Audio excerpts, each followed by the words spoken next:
Welcome to MeatsPad, a platform to share breakthrough knowledge that is accessible to the entire meat industry. Be ready to hear from meat specialists who will talk about numerous topics in meat science, including animal welfare, meat production, meat quality, and so much more. Hello, everyone. Welcome to the MeatsPad podcast. So we continue with the second part of the bonus episodes. On last episode, we talked about some of the challenges that the beef industry is facing and how that ultimately affects the meat industry.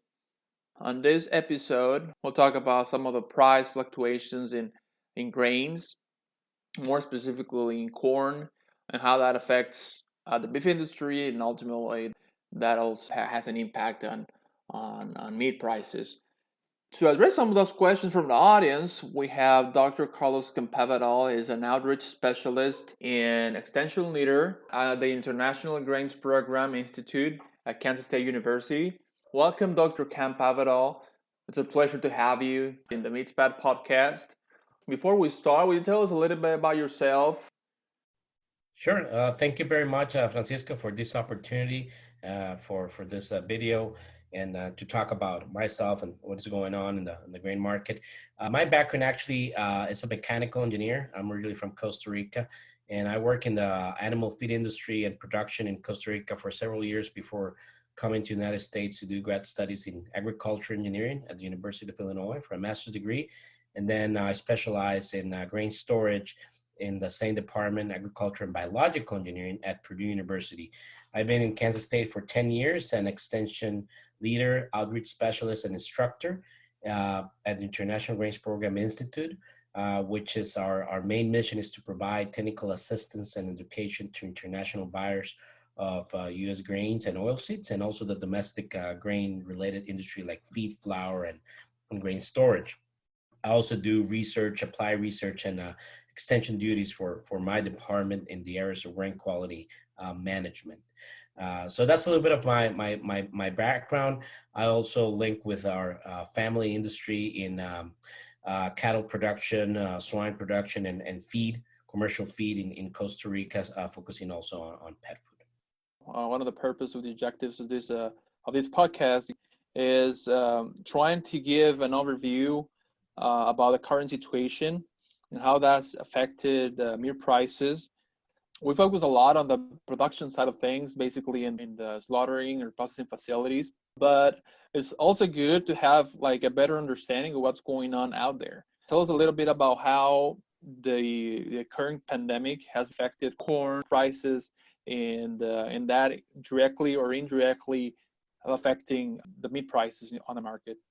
Absolutely. So right now we're reaching the end of May, and here in the Midwest, planting season is almost over, meaning corn and the majority should be finishing up planting all the fields and soybeans. So a lot of that speculation and price also starts to get change a little bit when people know how much acreage is planted. Of course, nothing has come out of the field at some point, so people really don't know until that. But with the current pandemic, one of the things that has affected a lot is the consumption of fuel.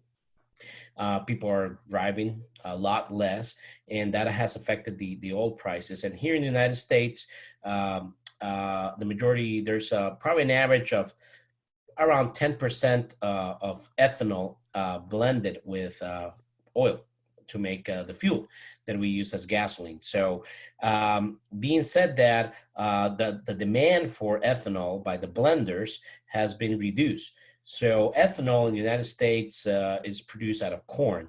So one of the biggest markets of U.S. corn overall, but probably more than 40% of it is actually for ethanol production on a process called dry grind ethanol.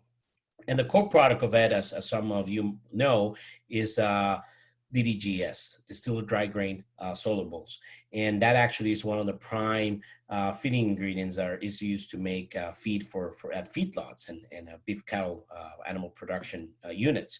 So being said that, one of the things that has been seen is that there is a lack of DDGs available, but there's still a lot of corn because in fact, there's a lot of what we call stock which is a lot of the corn that is passed through the next year after everything has been sold and consumed.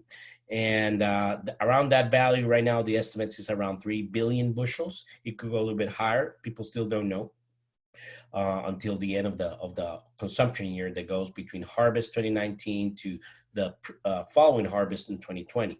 So prices of corn, being said that there's less demand for it, has gone down. Right now, the price of bushel as of today is $3 per bushel. And of course, all the farmers and people at traders are hoping that that stays above 3. Below 3, then is a very low price.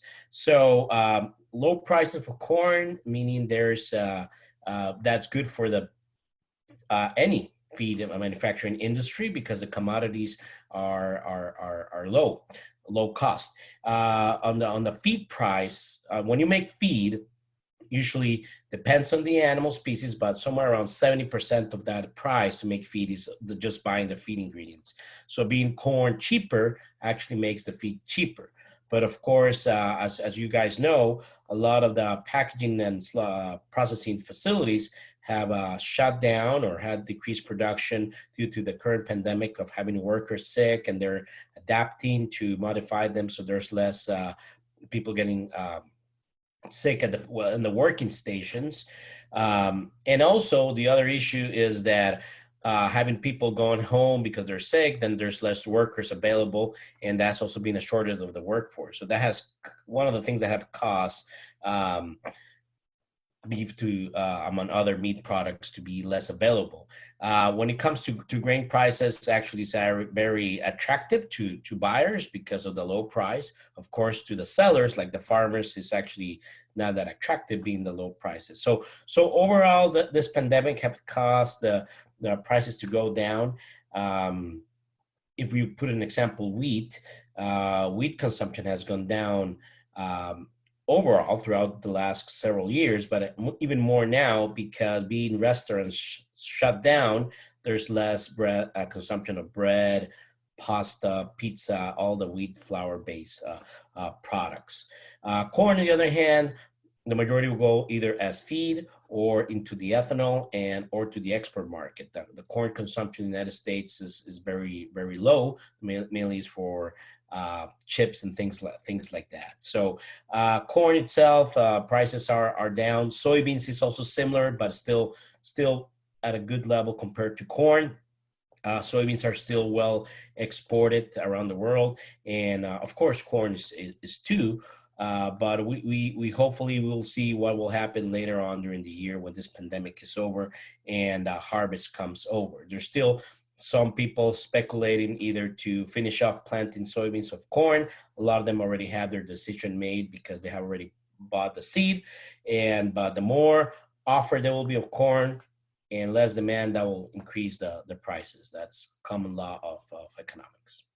So the other question for you will be, as we get back to normal and a lot of the meat packing facilities are up and running at full capacity, and a lot of people are trying to speculate on corn prices. But in the near future, what do you think is going to happen as far as corn prices goes, and how this can potentially affect the meat industry? Well, farmers will plant, will continue planting. It's almost over anyway, but so that means that there's still going to be a very big harvest, meaning there's going to be a lot of grain. Harvest will know more as corn starts growing, and so the USDA will have their estimates of how much will that be the crop at the end of the year. At the end of the harvest time, how much will come up. So if my ambition is that some states are opening, and here in the United States, some countries are also opening, meaning that restaurants will open, and hopefully there's going to be more consumption at a bigger level. And hopefully, if we get more workers back into the processing facilities, I think the consumption of meat, the consumption is always going to be there, but more availability. So then, of course, that means that there's going to be more feeding. Right now, people that have cattle, they still have to feed them.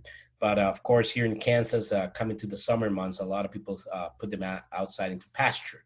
So anyway, the consumption of grain, corn, DDGs, anything like that always goes down anyway during the summer. So when it comes to what will happen, it's a little bit hard to know with all the pandemics, but I'm optimistic. So I hope everything will tend to go back closer to normal. I don't think we're going to see anything normal for the next couple of years. But in terms of corn and soybeans and all the crops, every year will continue probably to be in the same way. People still have to eat, and it will be a matter of getting to the right supply chain and the right processing to keep it up. All right. Well, thank you. Thank you a lot for accepting the invitation. We appreciate your time and effort to be here today. Thank you.